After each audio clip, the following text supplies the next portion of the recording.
So eventually we've come to the point where many of the different cultural metaphors that are touched on in my book are in a sense all intermixed, because there are different layers of time from which we appear to have developed different stories describing cultural objectives and how things work. So the problem with this is that because things are superimposed one upon the other, it's possible to feel a little confused. But if we take the previous example of an octave, the octave is an invariant for the universe. So that's one thing. We can also say that there are other invariants, such as in a story, it's a good idea for the end of the story to have some relationship to the beginning, and also that it has to have some dramatic content that comes to a head, possibly somewhere around the middle. And these interactions can be embellished to provide the equivalent of almost notes, as you'd find in an octave.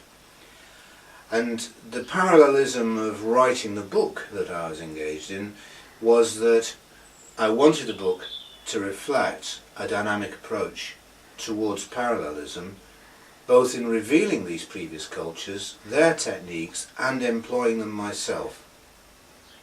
So this wasn't difficult. It was, in a sense, it was tough because you didn't know where it was going. But because there were these sorts of frameworks, I felt able, for instance, to come halfway through the book and then not know what the second half was at all about. So if we turn to the picture of precession that turns up in the 7th chapter of the book, it demonstrates not only the development of storytelling and astronomical study and octaves, the study of musical harmony, it tries to put a beginning to time for the present precessional age as being about 10,000 BC or 12,000 years ago. And at that time, we know that the galactic centre was standing under the summer solstice. And during the precession of the equinoxes, there are 4 such points at which the galactic centre lies under what we would consider part of the solar year. So this is summer solstice here, so that's Leo. This is this we call the autumn, followed by winter, followed by spring, and then back to summer again. And so the process of a season lasts for 3 of these equal time periods that we call ages in precessional time. And these ages, in an octave view, would be viewable as being 2 semitones of an equal tempered character. So by equal, every semitone's the same. There are no different ratios here.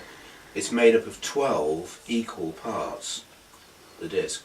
So at the beginning of this time, we have, of course, no historical records. We have some monuments and other archaeological evidence, but we do know that in the first double period that led to the age of Cancer, that advanced languages had started to arise on the earth. The most notable for us probably is the Indo-European language in which I'm speaking today, in a derivative form of it as English.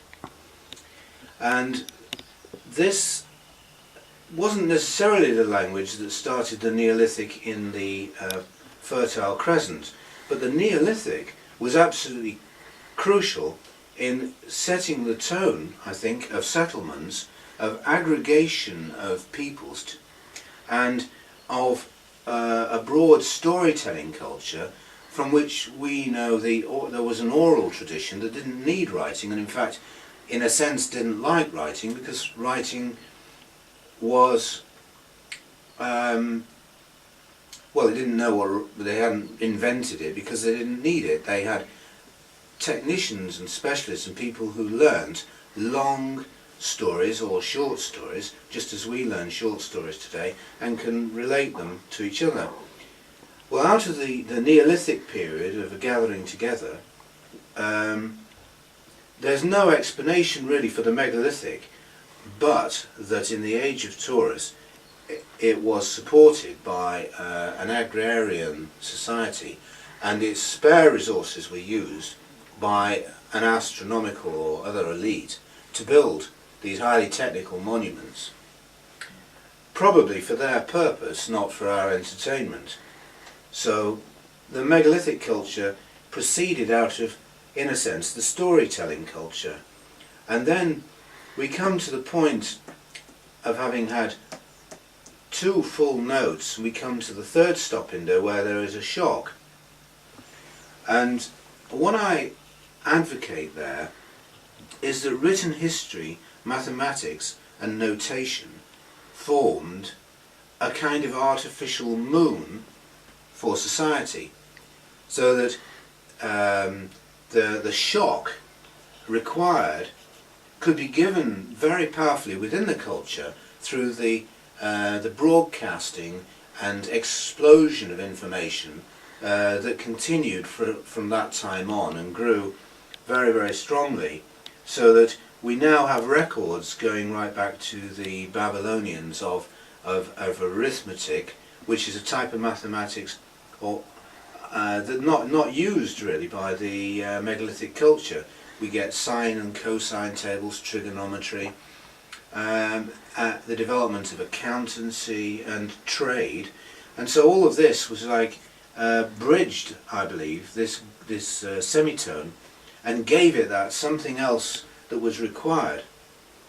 And after the age of Aries, we're familiar with the age that that's associated with Pisces, and of course Jesus was given a name in Greek as the fish. At that point he's opposite his mother, Virgo, so that the symbolism of that age is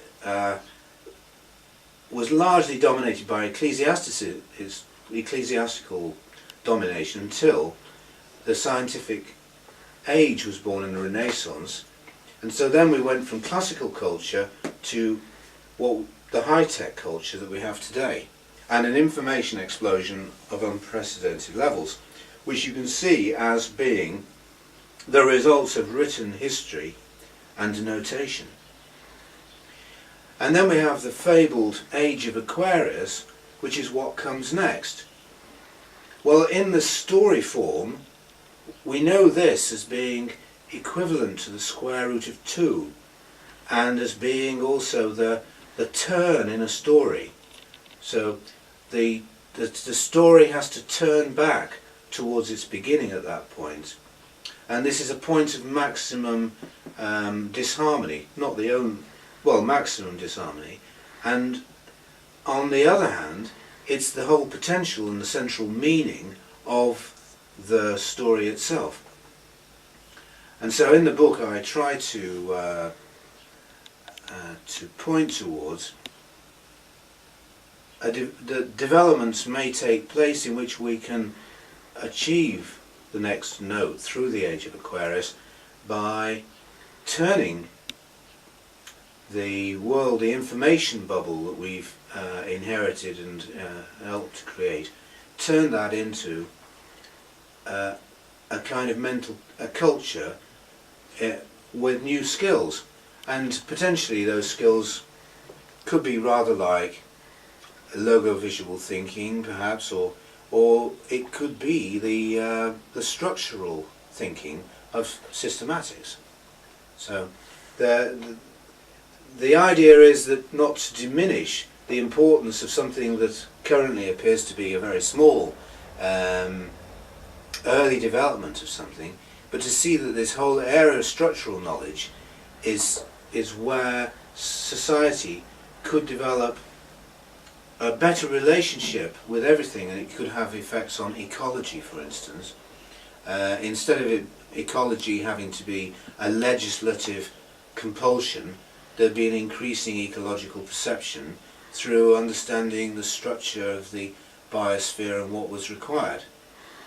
The structure of war, and all these sort of elements that the whipping boys of what's wrong with our society. There might be a gradual understanding of how to restructure ourselves to avoid them. So that's the message of hope, so to speak, at the end of my book.